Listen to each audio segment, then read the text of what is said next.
Espionagem causa mal-estar entre Brasil e Estados Unidos. A presidente e empresas brasileiras, entre elas a Petrobras, podem ter sido o alvo.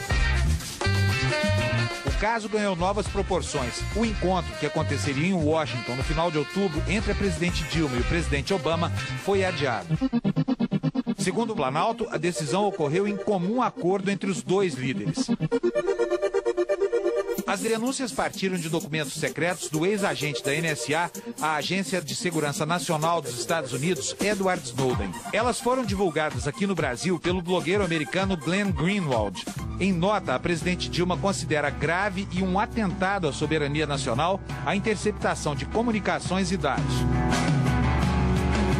Porta-voz da Casa Branca, Jay Carney, disse que Obama está trabalhando pelos canais diplomáticos para superar essa questão. Dilma conversou com Obama por telefone. O presidente americano prometeu uma revisão nos procedimentos da NSA. Apesar da crise política, o governo brasileiro quer demonstrar que não há paralisia nas relações diplomáticas e econômicas, mas defende uma regulamentação contra a espionagem ilegal entre países. Esse deverá ser um dos principais temas do discurso da presidente na abertura da Assembleia Geral da ONU nesta semana em Nova York. Para falar sobre interceptação de dados, grampos telefônicos e invasão de sistemas, o Canal Livre recebe hoje Vladimir Brito. Ele é agente da Polícia Federal e tem larga experiência em trabalhos de inteligência estratégica e espionagem internacional.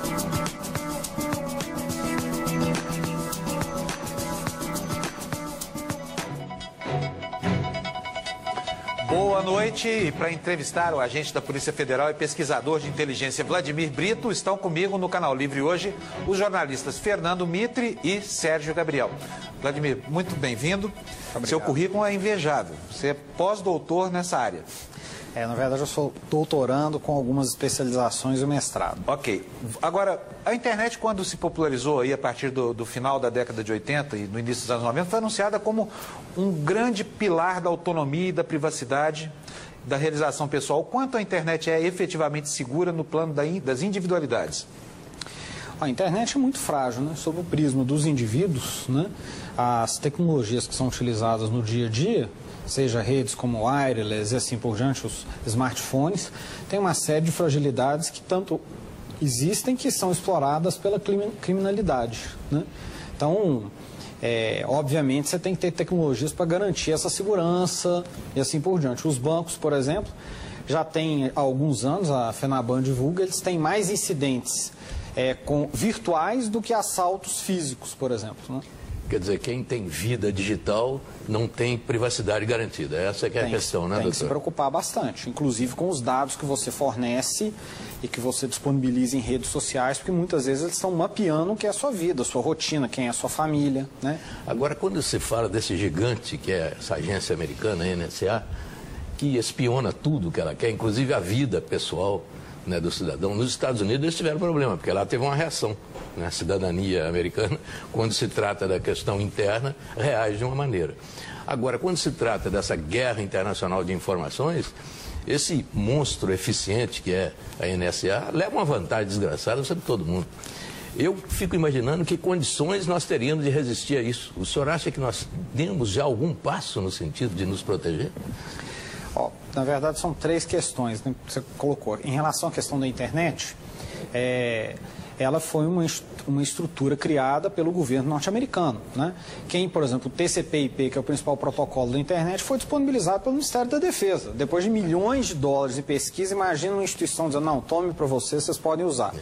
Então, dentro dela, como dono, isso só para explicar, TCP/IP é um protocolo que dá o endereço na rede de cada computador do mundo, não é isso? Exatamente. Então, existe uma hegemonia norte-americana, porque por trás da internet você tem comércio global, você tem a língua inglesa, você tem softwares e toda uma infraestrutura para a gestão da internet, é feita toda a partir dos Estados Unidos. Os 13 servidores raiz, que é quem nomeia, né, quando você tem um site com o nome qualquer band.com.br, ele tem que fazer uma referência no servidor raiz desse. Então, o servidor te permite mapear a rede inteira e, em tese, desconectar regiões do mundo. Né? Se você dizer, agora ninguém vai acessar os sites dessa determinada região, tecnologicamente pode ser possível.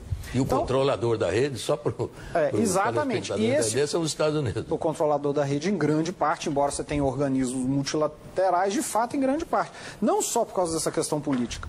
Os softwares que nós utilizamos todos, grande parte deles também são produzidos nos Estados Unidos.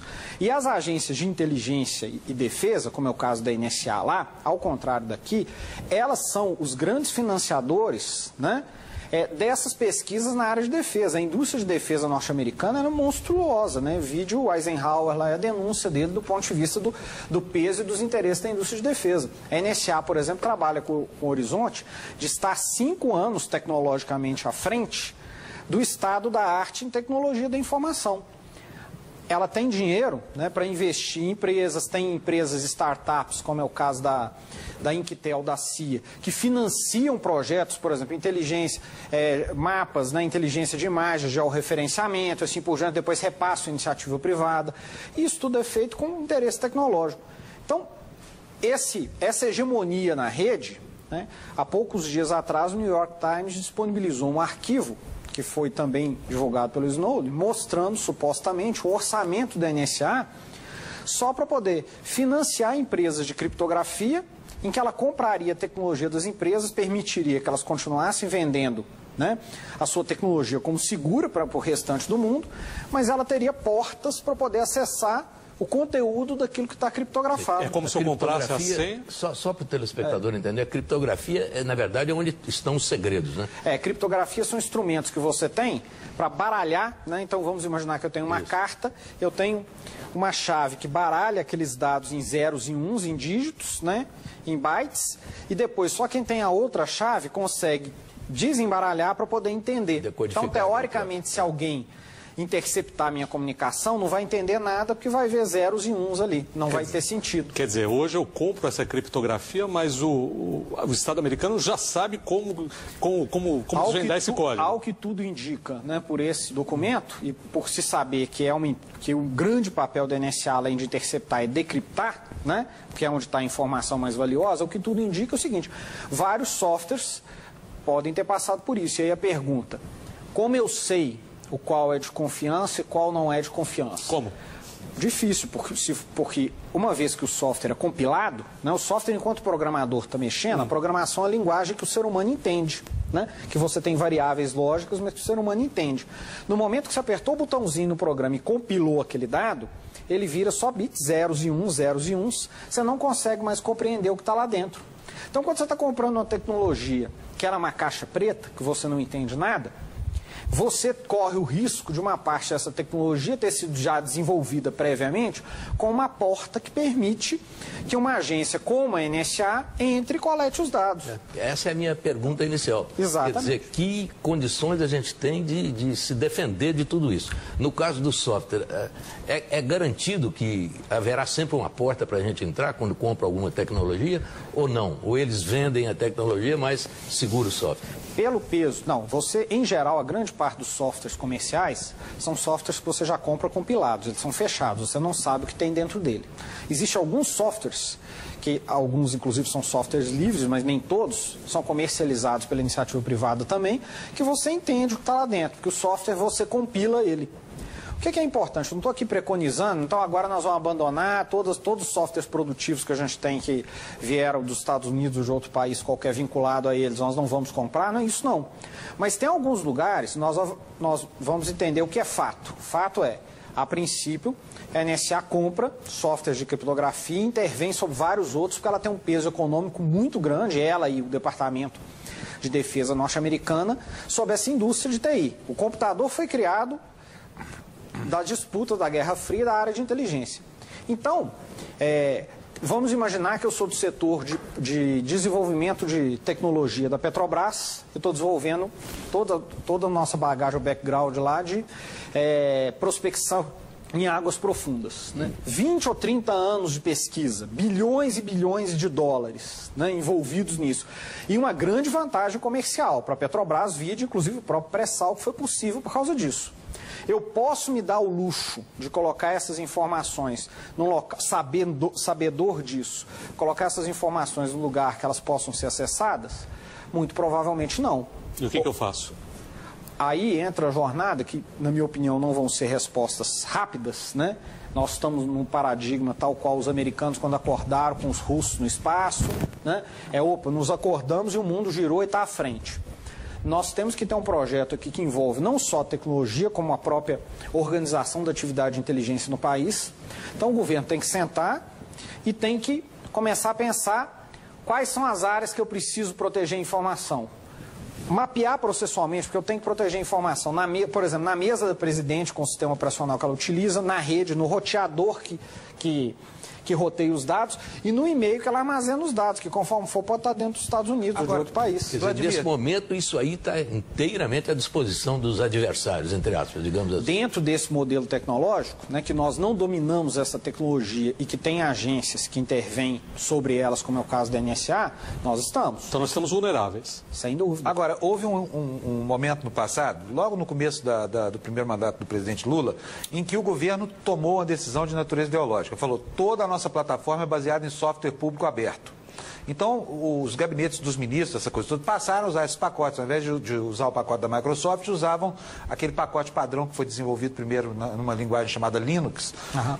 E aquele é um software aberto, quer dizer, qualquer pessoa acessa o código-fonte dele.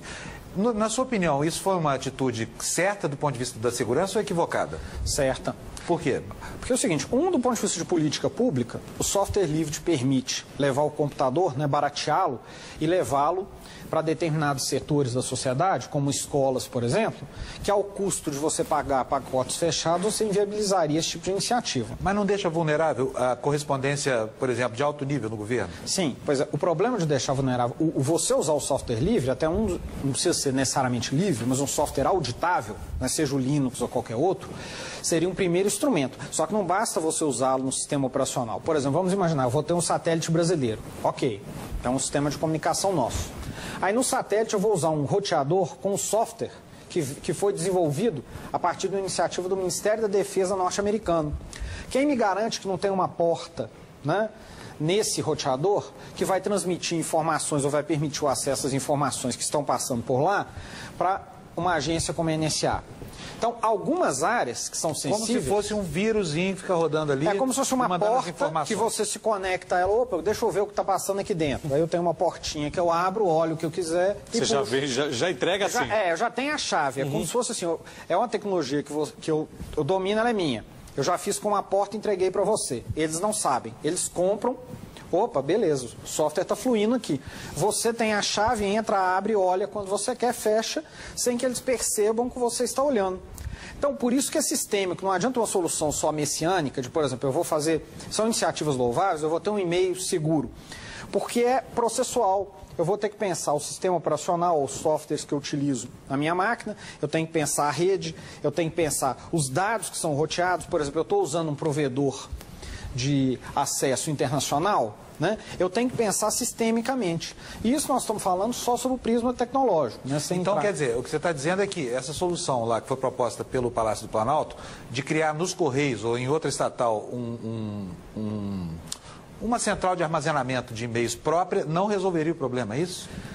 Só mexer com o armazenamento não resolveria? É uma etapa, porque obviamente você tem uma capacidade de armazenamento e de interceptação brutal dentro dos Estados Unidos, né?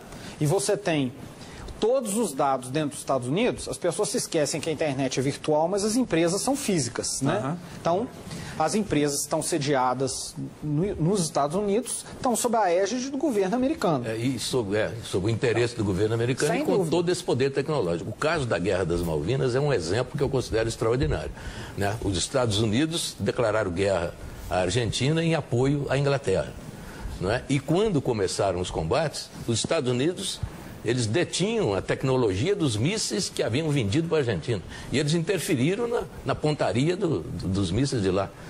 Quer dizer, isso aí, para mim, é a prova definitiva do que significa o poder de intromissão dos Estados Unidos via tecnologia. Numa guerra, eles conseguiram sabotar a arma que eles haviam vendido para um país. Chega um ponto que a solução tecnológica ela se torna tão hegemônica que nós todos acordamos de manhã e você pensa, não, isso é um modelo idílico que nasceu da disposição do homem, né, de trocar informações por aí, né? É a internet. E, na verdade, não, é um projeto de Estado. Né? Então foi desenvolvido, os Estados Unidos tinham uma guerra tecnológica com a Rússia durante a Guerra Fria. A diferença é que o modelo tecnológico norte-americano de desenvolvimento foi mais esperto. Enquanto o russo era todo centralizado, os americanos fixavam objetivos, financiavam a iniciativa privada e diziam, usa a sua criatividade, quem chegar primeiro ganha. Então eles não podaram a criatividade, né, a livre iniciativa, mas para atingir o objetivo, enquanto os russos eram um passo depois do outro. Por isso ganharam a disputa. Essa fluidez dá uma aparência de acaso, né? De nossa, então as pessoas tiveram iniciativa. Sim, eles usaram a iniciativa, mas financiando, promovendo, garantindo. O Estado americano foi o grande financiador. Que capital de risco conseguiria financiar um evento da proporção da internet? Foi o Estado o grande financiador. Agora, é possível toda essa espionagem sem o consentimento de empresas como o Google, Facebook ou as grandes operadoras de telefonia nos Estados Unidos? Elas têm que fazer parte desse esquema também? É possível. Mas eu acho que talvez não seja provável. Não quero ser leviano, né? Mas uma grande parte delas você tem todo o arcabouço jurídico institucionalizado, porque às vezes a gente acha, nossa, a população americana vai achar incrível que os Estados Unidos estão nos espionando. Existe um arcabouço jurídico que legitima a espionagem dentro dos Estados Unidos, que legitima as ações encobertas, ou seja, você assassinar... A questão do terrorismo? Ação encoberta, eu uso meu serviço de inteligência para, por exemplo, influenciar um país próximo ou longínquo, sem que saibam que eu estou fazendo isso. Então, para isso eu posso assassinar, eu posso subornar, eu posso promover partidos, eu posso financiar órgãos de imprensa. Isso tudo acontece, veja, com legislação e com sanção presidencial. A revolta da população americana não é essa agenda externa, porque isso eles sabem há muito tempo. Eles apoiam. O que acontece fora dos Estados Unidos, eles apoiam. O problema é lá dentro. Mas a questão das empresas... Já é mais do que claro, doutor, que o governo americano tem acordo com as empresas para fazer espionagem. O que eu veria nesse sentido é o governo americano é um grande financiador, né? Então, dentro disso tem dinheiro para garantir que se desenvolva. Muitas vezes ele, inclusive, desenvolve a tecnologia e repassa, como é esse exemplo da CIA. Não, pode completar. Então, assim, ele tem essa estrutura. Acho pouco provável que as empresas não saibam, mas acho que ele também domina o aparato de tal forma que mesmo que elas não saibam, ele ainda seria capaz de interceptar e de coletar os dados. Olha só, o especialista em espionagem Marco Antônio dos Santos faz um alerta para uma outra questão. A telecomunicação brasileira está em poder de empresas estrangeiras. As nossas empresas todas de telefonia são transnacionais. Nós não temos empresas nacionais na área de telefonia, de comunicação, de transmissão de dados. O Brasil não tem nenhum satélite nacional, satélite exclusivo para comunicações militares, comunicações de governo, não temos. Todos os nossos satélites são alugados. Tá? Nós possuímos bandas de satélites alugadas. Ora, se eu te alugo alguma coisa, aquilo continua sendo meu. Nós não somos donos nós somos donos do aparelho celular, mas nós somos usuários de uma linha. A propriedade daquela linha continua sendo de uma empresa transnacional. Então, se essa empresa cedeu algum conhecimento aos norte-americanos, pode não ter sido por crime. É minha propriedade, a lista de números chamados das transações eletrônicas realizadas naquele momento, num determinado momento de interesse de um agente de inteligência, pode não ser crime. Eu simplesmente te vendo isso. É assim mesmo? Porque havia uma das propostas do governo, inclusive, era a criação de uma legislação que torne inviolável o sigilo digital também. Isso resolveria o problema no Brasil, mas não resolveria no mundo, onde não vigora a legislação brasileira, não é? Sem dúvida. A gente mistura um pouco o que é o ambiente nacional do ambiente anárquico das relações internacionais. Então, você tem uma esfera nas relações internacionais que é de acordos, né? Você vai ao OMC, você discute na ONU. Mas uma pergunta, os Estados Unidos invadiu o Iraque sem autorização do Conselho de Segurança da ONU. Quem foi lá atirar? Quem sancionou os Estados Unidos? Quando a Rússia invadiu a Geórgia, né? Quem foi lá sancionar a Rússia? Ou a China com a Mongólia? Né? Então é o seguinte, na verdade, você tem também nesse ambiente uma disputa anárquica entre as nações, que você tem uma faceta, que é essa do mundo da diplomacia, que a gente percebe, e um subterrâneo, que é esse mundo da inteligência, do golpe de mão, da disputa, né, suja, vamos dizer assim. Então, dentro dos Estados Unidos, eles vão interceptar a comunicação, isso não é crime lá. Mas aqui, por exemplo, se a minha comunicação é interceptada, quer dizer, se a minha privacidade é invadida, o governo americano não está cometendo um crime contra mim? Tá, e aí? Como é que vai eu por faço? isso? Qual é o tribunal? Nós vamos fazer o quê com os americanos? É o que Sim, tá mas ele não acontecendo. pode fazer isso. Aqui. Né? Ele não pode fazer aqui, mas e daí? Mas é que é feito lá, né? Porque Assim o crime como é Bush não deveria ter invadido o Iraque. Ó, ele não poderia usar drones para poder assassinar pessoas, Claro. sendo que vão várias outras junto dentro do Afeganistão. Mas ele tem poder para fazer isso. Nas relações internacionais, uma esfera delas é eu posso, o critério é eu posso. Não é eu não deveria, o mundo vai achar ruim. A gente esquece que o garantidor supremo, né, das leis é o Estado. E o Estado tem um monopólio do exercício da força. Então aqui o garantidor da Constituição, das leis, é esse monopólio. Internacionalmente, você não tem um Estado supranacional garantidor de direitos. Você tem as potências que ora decidem intervir numa zona de influência, ora não decidem. Então, uma esfera você consegue no diálogo, né, na propaganda. Uma parte delas é exercício de disputa de força. Os Estados Unidos dialogam até um certo ponto. Né? É só ver, os Depois Estados não Unidos, dialogam mais. a CIA, por exemplo, tem um documento que é na internet, eu usei na minha pesquisa de mestrado, que é uma estação, que é uma espécie de equipe móvel da CIA, isso é o que eles chamam de cabo, né, um documento, um relatório que ia por cabo, relatando que o golpe militar ia sair no dia seguinte, a partir de Minas Gerais, que São Paulo apoiaria, o Rio de Janeiro poderia ter confronto. Falou em 64, né? 64, pré-64, um dia antes. Ou né? seja, a sociedade da informação nem em sonho existia. É, exatamente, mas você vê que a agência operando aqui dentro e mais, completamente imbuído do que acontecia. Então, mas aí o que eu lhe pergunto é o seguinte, quer dizer, com tantas informações coletadas no mundo, como que os americanos não previram o que ia acontecer no 11 de setembro? Na verdade é o seguinte, porque aí entra a dimensão humana. Vamos pegar... Você tem um aparato grande, diversas vezes ele é eficaz, por quê? Porque inteligência, quando funciona, você não fica sabendo, né? Se ela previu e desarticulou o esquema antes dele nascer, ele não vira nem incidente público, né? A agência neutralizou. Você percebe a inteligência em grande intensidade, numa parte dela, quando ela falha. Então, os Estados Unidos é a maior potência do planeta, tem que lidar com ameaças de toda parte, e nesse caso em particular, vamos pegar o Afeganistão, qual é uma das dificuldades americanas? Linguajar, né, o Pashtun, por exemplo, você tem pouquíssimos intérpretes sobre isso. Tribos que se reúnem e não utilizam aparelho celular há milhares de anos, né? Aí, como é que você consegue infiltrar, né? Como é que você consegue colocar um agente no meio desse, que é familiar, que as pessoas se conhecem há décadas? Então, a dificuldade é isso, porque, na verdade, não é uma garantia de previsibilidade de tudo, mas os Estados Unidos já conseguiram, com certeza, antecipar diversas situações pelo aparato de inteligência que eles têm. No caso do 11 de setembro, eles chegaram a detectar sinais, Sem mas dúvida. não concluíram o raciocínio. Não conseguiram concatenar, porque o volume do universo de dados é brutal. Então, nós temos aqui um depoimento do ex-ministro da Fazenda, Rubens Recupero. Ele foi embaixador do Brasil lá em Washington no início dos anos 90 e vai falar aqui das vantagens que ele tirou de monitoramentos telefônicos feitos justamente pelo governo norte-americano. Vamos ver. Uma curiosidade que eu teria realmente é que se encontrou alguma coisa específica nessa investigação que denote um interesse particular no Brasil, porque eu acho difícil de encontrar uma explicação para isso. Eu, quando fui embaixador do Brasil em Washington, eu parti com uma hipótese de trabalho que tudo que eu mandava por telegramas ou que eu falava ao telefone podia ser violado pelos americanos. Então eu até usava isso em proveito nosso. Por exemplo, certas coisas que eu não poderia dizer porque seriam consideradas impertinentes, que eram queixas nossas.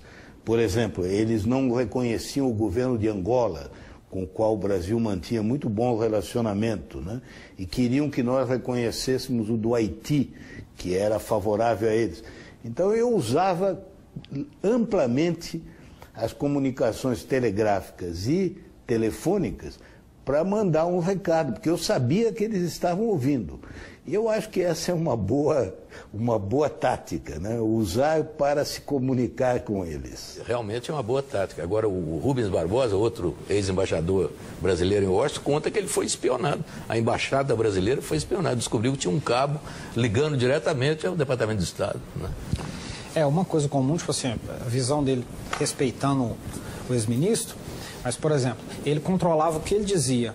E os outros 50, 60, 100 pessoas da embaixada que às vezes participavam do processo decisório, né? E que também têm acesso à comunicação. E o ambiente, o que é comum também as embaixadas serem, existir interceptação ambiental dentro delas, né? Por fim, essa questão se nós temos informação para proteger ou não, eu acredito que o Brasil tem um desenvolvimento tecnológico grande em determinadas áreas. Nós somos uma economia com um grande peso no mundo, não é à toa, né? Mesmo commodities, alguma agricultura, você tem pesquisas da Embrapa que agregaram valor. Você tem o processo de desenvolvimento submarino nuclear. E, além disso, você tem um processo decisório do Estado. Imagina o que é o Brasil como um ator regional. Ele vai intervir no OMC, na ONU, e de antemão o outro governo sabe a estratégia da Dilma, né? Sabe a estratégia do Ministério das Relações Exteriores ou dos nossos negociadores. É óbvio que é uma vantagem, até porque para construir e manter esse aparato, os americanos gastam dinheiro, né? Os americanos têm um ditado que não existe almoço grátis, né? Eles não estão disponibilizando isso tudo para nada. Mas nós estamos engatinhando demais ainda, né? Por exemplo, não temos um satélite, nós usamos todos os satélites alugados, no caso da telefonia e da internet. O Brasil precisaria do quê? De 1 bilhão para ter um satélite? O preço seria esse? Seria. E, na verdade, nós, desde os militares, nós não temos uma política nacional de informação. Qual é a nossa agenda informacional? Onde nós queremos chegar como nação? Mesmo utilizando tecnologias de outros países, mas entendemos e nos situando nesse mundo. Nós não nos situamos. Minha orientadora, a professora Marta Kerr, do doutorado, tem uma pesquisa mostrando que a França, por exemplo, que já teve uma política informacional ousada, com o Minitel, inclusive, também foi sendo esmagada, né? O Minitel é o bisavô da internet lá. Exatamente. É o videotexto, né, aqui no Brasil. Só que no momento que o Estado perdeu a condução disso, ele passou a ser um seguidor da tecnologia de outro. Não, você não tem que utilizar as melhores tecnologias, mas eu tenho que me situar diante delas. Nós compramos um pacote fechado como se fosse uma miríade, né, de soluções positivas sem nenhuma contradição. E nós estamos vendo que não é. Ô, Vladimir, nesses tempos aí de espionagem eletrônica, espionagem pela internet, o espião, o ser humano, o espião, ainda tem um papel importante nisso? Sem dúvida. Normalmente, as agências de inteligência operam no mundo todo sob cobertura diplomática. Então, por exemplo, o agente da CIA mesmo, ele vai vir no Brasil como segundo secretário de Relações de Assuntos Culturais, ele vai ter funções subalternas dentro da embaixada. Não só ele, né? Inteligência russa, israelense, assim vai. Esse cara, um dos objetivos dele é o quê? Recrutar dentro do Estado brasileiro, dentro da iniciativa privada. Então ele pode recrutar, tanto ganhando a pessoa ingenuamente para a perspectiva de mundo norte-americano, e que o que ela está fazendo não é nada demais, quanto muitas vezes pagando, né? Suborno mesmo. Suborno, cá entre nós, num país que a corrupção é endêmica, que ela permeia várias instituições, né? Se o sujeito vende, às vezes, merenda escolar estragada, né, como a gente já viu algumas operações por aí, afetando crianças da nação dele, imagina segredos de Estado, que são abstratos ali, que às vezes não vai ter efeito imediato. Então, com certeza, né, embora não tenha aparecido nesse vazamento de informação, com certeza existe esse tipo de atuação. Ou seja, tem gente ali trabalhando nas altas esferas da administração, provendo informações para esses Se não existe, né, que é difícil prever, existe com certeza uma tentativa sistêmica dessas agências, porque me diz, o que é mais relevante? Um e-mail da Dilma, que de vez em quando ela manda, né, da nossa presidente, ou alguém na antessala dela, ou próximo, dentro do processo decisório, que tem acesso a esse fluxo de decisões. Que fala com o poderoso, né? A pessoa que fala com o poderoso fica e assim diversas instituições. A tal da contra-espionagem, a própria inteligência britânica foi completamente infiltrada pelos russos na década de 50, em que eles recrutaram estudantes de Cambridge, que ficou conhecido como quarteto ou quinteto de Cambridge, porque tinha suspeita que tinha mais um, e eles recrutaram, formaram, ajudar a potencializar a trajetória desses indivíduos para eles serem recrutados pela inteligência britânica, irem para posições-chave. E esses caras são responsáveis indiretamente pela morte de centenas de pessoas que estavam atuando dentro de território soviético ou do leste europeu por conta de vazar essas informações. Agora, não sei se o Fábio vai me permitir fazer uma pergunta, eu faço, ele responde depois, a respeito dos nossos vizinhos, porque estamos vendo que nós ainda estamos na estaca zero ou pouco além disso. Eu queria saber os vizinhos aqui do continente, como é que estão. Não responda por enquanto. A gente vai para o intervalo e volta em alguns minutinhos para continuar essa conversa aqui com o Vladimir. Até já.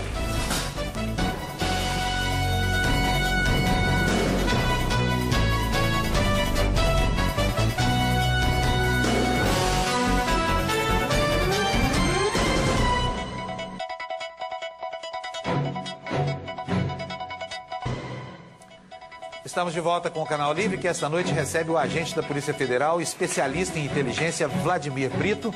No segmento anterior, o Mito me deixou uma pergunta. Mito, você pode repetir, por favor? Eu queria saber sobre o Brasil em relação aos vizinhos. Como é que nós estamos e como é que estão os vizinhos? Há algum desses países que esteja numa posição mais evoluída do que o Brasil, em termos de condições de espionagem tecnológica? Eu vou entrar no terreno das inferências, porque meu objeto de estudo central é o sistema norte-americano dos países anglo-saxões. Né? Eu não vejo uma política por parte do Brasil, até pelo aparato de inteligência que ele tem, que objetiva a espionagem dos vizinhos, só o levantamento de informações sobre os vizinhos. Sinceramente... Mas deveria, né? Se tivesse, a gente saberia que aqui, por exemplo, o Evo Morales está pensando em aprontar daqui a pouco. Pois é, eu diria que com fontes abertas, porque a espionagem ela é intrusiva, 90%, 95% da coleta das organizações de inteligência, você tem disponível com a imprensa, com o trabalho da imprensa livre. O que é espionagem? É a partir do momento que eu tenho interesse, muitas vezes obscuro, e aí eu vou invadir, aí eu vou usar técnicas ali dentro que não são muito respeitáveis. Então, o Brasil usar fontes abertas para saber o que outros atores estão fazendo internacionalmente, isso não tem nada a ver necessariamente com espionagem, embora seja inteligência, né? Embora seja inteligência. Então, eu acredito que não é, tanto pelo desenho institucional, né, quanto pela política de Estado brasileiro, política espionar esse país. Acho que o impacto que o governo brasileiro está demonstrando, que você não vê em nenhum outro país, é um impacto sincero, ou seja, de que a nossa sociedade, nós todos estamos vivendo agora. Né? Quer dizer, mas nós somos os principais alvos, né? Principais alvos, né, do governo americano, pelo menos na América Latina. E nós acordamos para esse mundo agora, né? Às vezes você diz, a União Europeia não está tendo essa reclamação toda, lógico, as instituições de espionagem externa lá existem desde o início do século XX, quando foram institucionalizadas. Espionagem sempre existiu. Aparato de inteligência dentro do Estado é uma criação do início do século XX. Então, eu também não vejo um aparato de inteligência nestes países com instrumentos para espionagem. Eu vejo com coleta de dados, de informações, até sofisticado. A Argentina tem uma estrutura, mas não com instrumentos para poder fazer espionagem. Acho que dentro do que é a região aqui existe um impacto. Talvez entre países você tenha ocorrência. Tem casos de espião chileno no Peru, salvo engano. Com o Brasil em particular, né, você não tem um aparato muito sofisticado. Nós temos americanos na Colômbia, né, com o exército colombiano. Sem dúvida. Aí você tem questões geopolíticas aí. Nenhum desses países também tem grandes conflitos do ponto de vista de disputa de terra com o Brasil, a própria Argentina. Né, no passado houve esse tipo de disputa entre Brasil e Argentina. Né? Se existiu, aí também o terreno da inferência, se existiu foi num tom mais primário.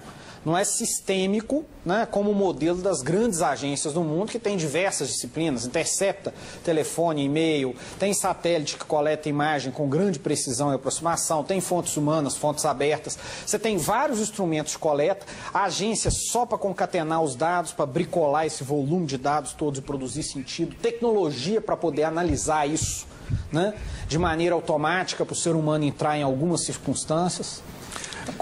Vladimir, como é a história dos tais pendrives chineses? Há uma organização, que me fugiu o nome agora, uma universidade canadense, há cerca de 2 anos, 3 anos atrás, ela detectou a presença de softwares para espionagem em mais de 1000 pendrives que tinham sido produzidos a princípio na China e distribuídos pelo mundo. E veja, ou seja, o cara espetava o pendrive no computador, ele passava a informar o governo chinês o que tinha ali dentro. Por exemplo, dentro do conceito de guerra cibernética, né, disse a Kaspersky, que é uma empresa, né, salvo engano, russa, que lida com isso, que foi via pendrive que tanto Israel, em parceria com os Estados Unidos, desenvolveu softwares para contaminar as centrífugas iranianas e comprometer o programa nuclear iraniano. E funcionou? Funcionou. Ao que se diz, né, ao que se é divulgado dentro das fontes abertas, dentro da internet, funcionou, danificou diversas centrífugas e atrasou bastante o programa. Doutor, eu queria saber sobre a competência técnica do corpo de funcionários brasileiros. O Brasil tem alguma excelência nessa área? Tem gente capacitada? Tem. Gente que talvez tenha se formado até nos Estados Unidos, eu não sei. O que é bom e ruim, né? O Brasil tem um aparato de inteligência, né? Nas Forças Armadas, tem a ABIN, Polícia Federal, mais com enfoque, tirando a questão do terrorismo, mais com enfoque policial. Mas vamos pegar a ABIN. Existe. Só que o nosso modelo de inteligência, dentro da minha percepção, ele veio da Guerra Fria. Isso. Essas instituições não foram refundadas. Nós, enquanto sociedade ou governo, em nenhum momento nos detivemos para compreender, perceber como funciona a inteligência e dizer, isso aqui nós precisamos, isso aqui tem que mudar. Só lembrando, na Guerra Fria, o nosso trabalho de inteligência no Brasil cuidava mais do que eles chamavam de perigo interno do que da situação internacional. O nosso modelo herdado existia, na verdade, um escalonamento de tarefas, né, dentro dos campos, dos blocos à época. Então, os americanos enfrentavam a inteligência alemã, você tinha as inteligências desenvolvidas, tipo a Alemanha, que foi recriada pelos americanos, né, usando até parte do oficialato alemão, que foi montada para poder ser efetiva, ofensiva, ter inteligência externa, e a função dos países periféricos, de terceiro mundo, era fazer inteligência interna contra o inimigo interno. Quer dizer, quando acabou a Guerra Fria, a gente estava na estaca zero mesmo. E o nosso modelo era esse. Então, a nossa contra-inteligência, desde a Segunda Guerra Mundial, dependia de britânicos e americanos, né? Os últimos casos de espionagem que a gente tem detectados aqui, porque um bom índice, eu trabalhei isso numa especialização que eu fiz, porque, teoricamente, inteligência tudo é classificado.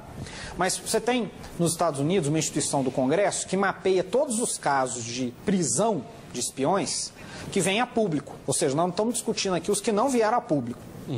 Então, os caras de 1975, é Perserec que se chama, os caras de 1975 até 2008 tinham 140 casos, 144 casos de pessoas presas por espionagem, divididas dentro de instituição, a serviço de tais e tais serviços secretos. Quantos casos nós conhecemos de prisões por espionagem no Brasil desde a Segunda Guerra Mundial até hoje? Vou até ampliar o espectro. Quantos? Zero? Eu não conheci nenhum. Tivemos aqueles agentes internacionais que vieram para o Brasil para tentar movimentos revolucionários aqui. Muitos foram presos e sofreram muito. Que era o contexto ali da Guerra Fria, mas se eu for pegar a gente... Não, antes disso. Mas aquilo não era propriamente espionagem. Porque mais espionagem... de tática. Mais do que espionagem. Agentes, provocadores... Porque espionagem acaba com o seguinte, a mesma agência, a CIA, ela faz duas coisas diferentes. Uma coisa é espionagem. O que é o ideal da espionagem? Você deixar o cara quietinho, muitas vezes você tem um espião bem posicionado, você recruta ele 20 anos antes, né? Por quê? Porque ele vai galgando o processo decisório. Então, quanto menos agito, quanto menos marola tiver ali, melhor é para ele poder subir com tranquilidade. E você tem uma outra área que agências como a CIA utilizam, que é as cover actions, são ações encobertas, que é o quê? Que é você atuar dentro de um outro país para, por exemplo, influenciá-lo ou desestabilizá-lo. Então, eu faço assassinato, eu financio guerrilha, eu faço propaganda encoberta, ou seja, eu propagando algo que não sabem que eu fiz. Então, assim, são diferenças. Existiram ações encobertas dentro do Brasil, talvez durante o período da ditadura? É provável. E antes, né? Isso. Espionagem... Para implantar a ditadura também. Pois é, agora, espionagem, gente dentro do aparato do Estado, da iniciativa privada, de empresas estratégicas, está lá quieto fornecendo informações, pode, obviamente, existir nos marcos do nosso serviço de inteligência, acredito que deva ter existido, sem ter sido divulgado. Mas pegando um índice público, como existe esse norte-americano dos mais de 140 casos, nós não temos nenhum que foi levado à justiça, processado, pelo menos eu não conheço. Olha, nós estamos falando em violar sigilo, subornar a gente, nós não temos nenhum registro disso. Agora, essas todas são técnicas de espionagem, né? São. Depois eu tenho aqui mais uma intervenção do Marco Antônio dos Santos, esclarecendo para a gente por que para muitos espiões nada disso constitui crime ou violação. Vamos ver. Espionagem é crime? Qual é o crime? O crime de espionagem só é previsto no Código Penal Militar em tempo de guerra. Você tem que pegar o espião, quem vai fazer a contra-espionagem, que é uma operação de contra-inteligência, tem que pegar o espião em um crime comum. A apropriação indébita, uma invasão, um roubo. um processo de extorsão. Senão não é crime. Porque o crime de espionagem ele não é previsto no Código Penal brasileiro, só no Código Penal Militar em situação de conflito. Os serviços de inteligência internacional, eles têm um limite muito tênue entre o que é ilegal e o que é legal. Quem opera a inteligência, por isso que eu chamo inteligência de um grande jogo, você tem que ser habilidoso o suficiente para não transpor a fronteira da ilegalidade. O Marco Antônio foi do Serviço de Inteligência do Exército Brasileiro. Nós vamos agora para um pequeno intervalo comercial, o último do programa. Voltamos já para continuar a nossa conversa com o Vladimir Brito. Até já.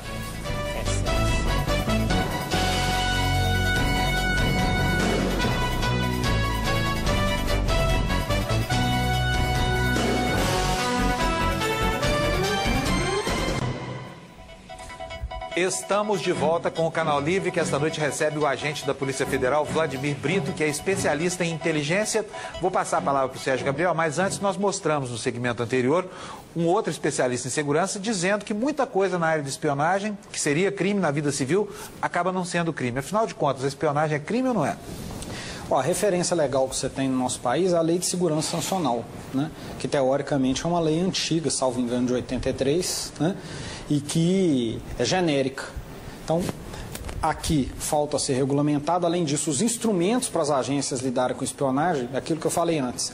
Um agente muitas vezes é recrutado a uma rede de espiões e vão levar décadas, né, ou pelo menos anos, para essas pessoas se posicionarem. Então, muitas vezes um instrumento, que você tem que usar instrumentos invasivos para acompanhar essas pessoas. Mas como é que as agências brasileiras, a ABIN, as Forças Armadas, a própria Polícia Federal, vão interceptar uma organização dessa se ela ainda não estiver realizando crime em território nacional? Porque é justamente o que ele colocou, espionagem no genérico ocorre com algum fato concreto. Então, nossa legislação é vaga e uma outra referência que ele fez, na minha opinião, muito positiva é pode inclusive ser crime aqui, mas no outro país não, né? Vladimir, a gente está aqui falando de Estado, de governos, de empresas. Eu queria te perguntar, como que um cidadão comum, que tipo de atitudes ele pode ter para evitar ser espionado? O que ele precisa fazer no dia a dia dele, no uso da internet, no uso do telefone celular? Existem instrumentos para que ele possa evitar a espionagem? Ou ele só tem que se conformar?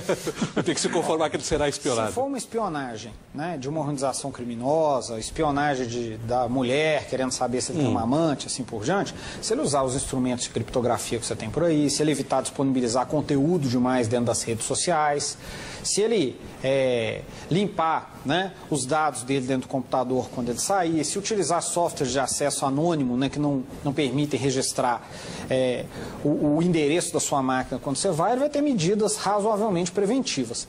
Se ele for um objeto, né, de análise do Estado norte-americano, realmente aí ele está perdido. O celular. Os smartphones, por exemplo, a NSA já foi publicizado, inclusive pelo New York Times, ela possui tecnologia para acessar todos completamente. Ou seja, nós temos no celular um grande espião, porque a qualquer momento você está localizável. A sua posição precisa no globo está ali. Qualquer pessoa localizável. GeoInt, que é a inteligência geográfica, né? Os celulares, os smartphones em particular, são um achado. É um araponga. Né? Porque ele sabe onde você está. Né? Alguns, por exemplo, a Chechênia, na época que existia insurgência contra os russos, se diz, né, disponibilizaram essa informação em fontes abertas, que os americanos disponibilizaram as coordenadas do principal líder checheno, que me desculpe, me fugiu o nome agora, que fazem muitos anos, para que ele fosse morto por um míssil russo. Né? Isso nós estamos falando... Enfiaram um míssil no ouvido dele. Exatamente, sobrou muita coisa. Não. É isso. Doutor, deixa eu fazer uma pergunta. Nós estamos aqui falando de todo esse aparato americano, de tudo que eles podem fazer e que fizeram aqui no Brasil e tal. A impressão, eles têm 16 agências, se não me engano, o Estado tem 16 agências, agora estão criando um novo centro de armazenamento de dados, que é um negócio brutal, enorme, né, numa dimensão que ainda não se conhecia. Eu me pergunto, tudo isso que nós estamos conversando aqui é apenas a ponta do iceberg? Não deve ter muito mais, mas muito mais do que isso sendo sem dúvida, acontecendo, e a gente não tem a menor noção. E há muitos anos, para o acordo chamado OCUSA, vamos dizer assim, né, num português chinfrim, na tradução chinfrim, que seria o United Kingdom, é o United States, né, ou seja, o UK da Inglaterra e o USA dos Estados Unidos. e que depois esse acordo foi feito na década de 60 para 70 e incorporou os outros países anglo-saxões, os de língua inglesa, desenvolvidos Canadá, Nova Zelândia, Austrália, de interceptar dados no mundo desde a década de 60 e 70. Né? Então, ou seja, a internet, na verdade, só facilitou tremendamente porque ela trouxe para dentro da arquitetura tecnológica norte-americana as comunicações. E aumentou a dimensão. Você pode ver que a primeira prioridade norte-americana dentro da agenda liberalizante dos anos 90, né, com a queda da Rússia, o primeiro item de pauta a ser privatizado de todos os estados nacionais foi o quê? As telecomunicações. Agora, Exatamente. uma curiosidade aqui. O que aquela centralzinha de espionagem da NSA em Brasília captou de verdade do governo brasileiro? Dá para saber? É difícil, assim, você pode inferir. Eu imagino que todas as comunicações formais, a NSA tem tecnologia para ter invadido as redes todas e ter acessado grande parte das comunicações do governo. Inclusive as telefônicas, de voz? Sem dúvida. Ou só metadados, que são as informações sobre o horário, local? Metadados, porque assim, vamos entender, a NSA é educada dentro dos Estados Unidos, então ela é comandado judicial, porque existe a Constituição americana, ela não é doida, né? Ela forçou ou não forçou as empresas de telefonia a dar os metadados, ou seja, informações de hora da chamada, quem chamou para quem, assim por diante. Sem Mas conteúdo. sem o áudio. E que a população americana, sem o conteúdo, e que a população americana, uma parte da população americana achou um absurdo. Mas isso tudo é com autorização legal. Aqui, ela não vai pedir autorização legal porque ela está claro. espionando. Agora, né? eu perguntaria, doutor, seria necessário um centro da NSA em Brasília? Para quê? Dependendo Precisa? do tipo de tecnologia que eles estão utilizando, se não é captável à distância, se você tem que ter, é mais mecânico, você tem que às vezes interceptar fisicamente alguns locais, você tem distância geográfica, né? Por Entre exemplo, os a comunicação de voz no telefone celular. Que ela está limitada a uma determinada região. Por exemplo, conforme o caso, conforme o tipo de chamada. Então, você tem uma arquitetura tecnológica, vamos dizer assim, um quebra-cabeças tecnológico, que eles vão solucionando, né? Que eles vão montando a tecnologia oposta para captar as informações de acordo com o contexto. Com certeza, se teve uma estação aqui, é porque existia uma necessidade tecnológica do tipo de dado que eles conseguiam cobrir, que eles não cobriam à distância. Havia uma razão. Agora, doutor, a sua percepção, pessoal, você acha que em quanto tempo o Brasil já pode ter dado um primeiro passo concreto no sentido da sua proteção, quer dizer, da nossa proteção? Se o nosso país não ficar naquele populismo tradicional, né, da solução messiânica de curto prazo, e analisar, perfeito, nós acordamos num mundo que é mau, né? Nós achamos que era idílico, mas vimos que o buraco é mais embaixo. Nós vamos lutar politicamente, anunciar na ONU, discutir isso tudo, mas nós temos que pelo menos nos precaver. Então é criar uma agenda para entender quais são os locais que são sensíveis, que tipo de tecnologia eu tenho que ter, né? Como é que esses atores atuam. Meu sistema de inteligência funciona? Ele tem o modelo que eu quero? Ele tem os instrumentos para poder combater isso? Porque, na verdade, hoje a gente finge que tem uma estrutura de inteligência, mas, ao mesmo tempo, finge que dá para essa estrutura instrumentos para poder realmente investigar e combater a espionagem. Então, nós temos que ter uma estrutura efetiva e nós temos que dar instrumentos para quem estiver nessa efetiva, com a confiança da sociedade, possa atuar para nos defender. E que tipo de compromisso o governo brasileiro tem que ter do governo americano em relação à espionagem? O que é concreto e o que é... Eu acho que ele tem que ter um compromisso do governo norte-americano, né, de que não fará isso mais, mas sinceramente falando, ele não tem que funcionar desse jeito. Porque o Obama falou com o presidente Dilma, né? Eu vou ver o que eu posso fazer. Não, claro, e o modelo de hegemonia norte-americano foi todo construído, e das grandes potências da vez, em cima da hegemonia informacional. Esse é um dos pré-requisitos, né? De você conseguir obter informação privilegiada, incidir informacionalmente sobre os outros povos. Está diretamente associado até ao conceito de soft power. Então, os americanos não vão abrir mão disso em hipótese alguma. E nem nós vamos poder, dado, né, esse contexto que está presente, desenvolver nossa política de Estado ou na iniciativa privada nos fiando nisso. Vladimir, eu tenho aqui segundos só. Eu queria um jogo só de sim e não com você, para desmistificar algumas coisas. Skype é seguro e inviolável? Não. Gmail, Hotmail, essas coisas? Não. Nada disso é seguro nem inviolável? Em relação ao aparato de Estado norte-americano, não. Ok, muito obrigado. Antes de terminar, você tem 1 minuto para suas considerações finais. Muito obrigado. Não, o que eu diria é o seguinte, é um momento, ao invés da gente ficar se lamuriando enquanto sociedade, né, estamos aqui, somos vítimas. O Brasil é um ator global, adquiriu projeção, saiu de uma dimensão regional para ter um peso em algumas dimensões das relações de poder global. Então, o que nós temos que fazer? Perfeito, nós estamos nessa situação, vamos entendê-la E como toda nação, né, que adquiriu um peso em um determinado momento, vamos construir uma agenda para não permitir que a nossa sociedade e o nosso governo, a nossa iniciativa privada, fique à mercê desse tipo de situação novamente. Eu acho que esse é o grande desafio que o governo tem agora e que nós, enquanto sociedade, temos no sentido de estar cobrando. O Canal Livre de hoje está terminando por aqui. A gente agradece a presença do agente da Polícia Federal, Vladimir Brito, e também dos meus colegas Fernando Mitre e Sérgio Gabriel. Uma ótima semana, a gente se encontra aqui no domingo que vem. Até lá e boa noite para você.